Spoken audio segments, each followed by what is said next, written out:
कि सम्राट चौधरी के पिताजी विद्वान बेटा माने विद्वान बाप का बेटा इतना बेवकूफ़ कैसे हो सकता है, हमको समझ में नहीं आता। भगवान न करे अगर उनके पिता को कोई बीमारी होगा तो आधा बोतल खून भी नहीं दे पाएंगे। ये लालू यादव की बेटी है, कल्पना करिए किसकी बेटी है। इस तरह की कटाक्ष करना ये गलत परंपरा की शुरुआत है और ये संस्कारहीनता का ये मामला है। नमस्कार, लाइव सिटीज में आपका स्वागत है। मैं हूं आपके साथ प्रीति झा। रोहिणी आचार्य को लोकसभा का टिकट मिलने के बाद बिहार के उप मुख्यमंत्री सम्राट चौधरी ने विवादित बयान दिया था। दरअसल उन्होंने कहा था कि लालू यादव ने उनसे किडनी लेकर उन्हें टिकट दिया है। अब इसको लेकर सियासत खूब गर्म है और गया से लोकसभा के महागठबंधन के जो उम्मीदवार हैं कुमार सर्वजीत, उन्होंने भी अब सम्राट चौधरी को लेकर, उनके पिता को लेकर और बाप बेटी के रिश्ते को लेकर बड़ी बात कही है। उन्होंने कहा है कि इस तरीके से विद्वान पिता के बेटे हैं और बेवकूफ वाली बातें कर रहे हैं। क्या कुछ कहते हुए नजर आ रहे हैं कुमार सर्वजीत, सुनिए। देखिए, पता नहीं, मुझे एक चीज़ समझ में नहीं आया कि सम्राट चौधरी के पिताजी विद्वान बेटा माने विद्वान बाप का बेटा इतना बेवकूफ़ कैसे हो सकता है, हमको समझ में नहीं आया। मंत्री हैं, इतने महान पुरुष के बेटा हैं, इतना नाम था पिताजी का। राजनीति जीवन में किसी भी व्यक्ति पे इस तरह की कटाक्ष करना ये गलत परंपरा की शुरुआत है और ये संस्कारहीनता का ये मामला है। अच्छे संस्कार के व्यक्ति इस तरह के बाप और बेटी के रिश्ता को बदनाम नहीं कर सकता है। कोई भी राजनीति जीवन में अगर वह व्यक्ति पढ़ा लिखा है, अच्छा संस्कार सीखा है, तो एक बाप बेटी का पवित्र रिश्ता को मैं तो चुनौती देता हूँ।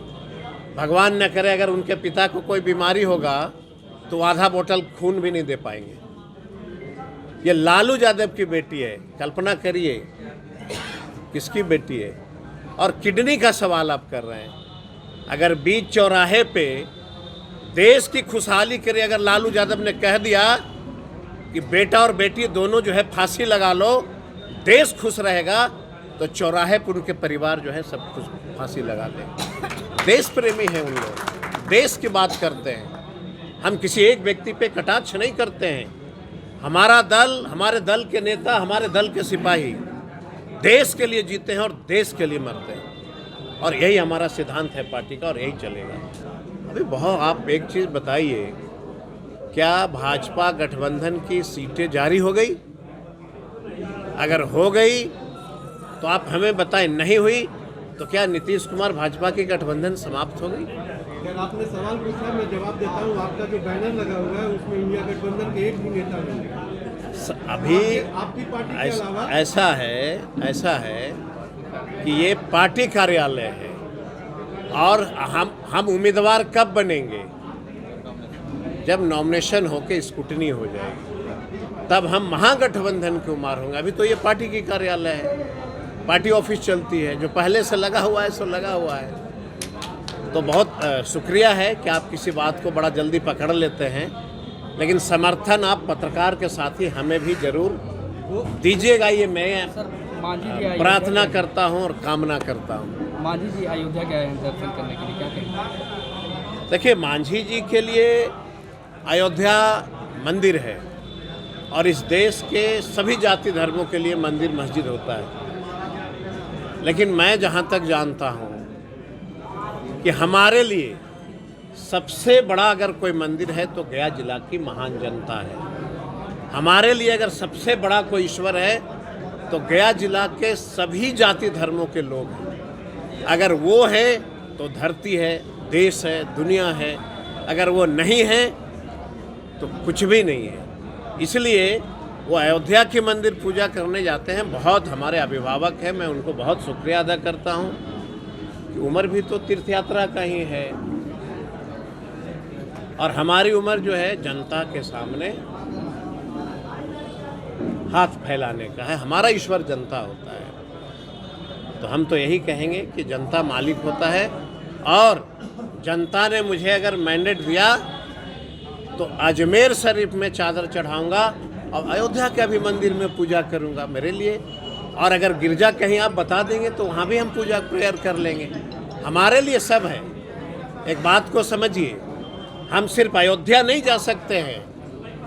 इस देश में जितने जाति धर्म हैं, हम इलेक्शन जीतने के बाद सभी जाति धर्मों के मंदिर में और मस्जिद में जाके हम प्रणाम करेंगे। सर, आपके प्रतिद्वंदी होने वाले जीतन अंबानी जी काल्पनिक बताने वाले राम भगवान को अब तुलना कर रहे हैं भगवान बुद्ध से। और देखिए, बहुत अच्छा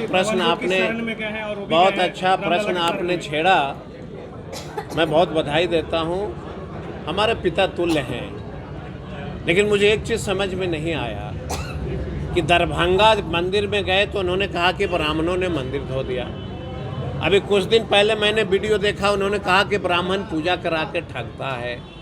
उसके बाद हमने देखा कई तरह की उनकी भाषाएं होती हैं, उसमें हमें टिप्पणी नहीं करना है, ठीक है। लेकिन उन्होंने जो मुझे संस्कार दिया है, हमारे पिता तुल्य हैं, यहाँ पिता तुल्य बैठे हैं, तो संस्कार इन लोगों ने क्या दिया मुझे कि सभी जाति धर्मों को प्यार और स्नेह देना है, मान और सम्मान देना है।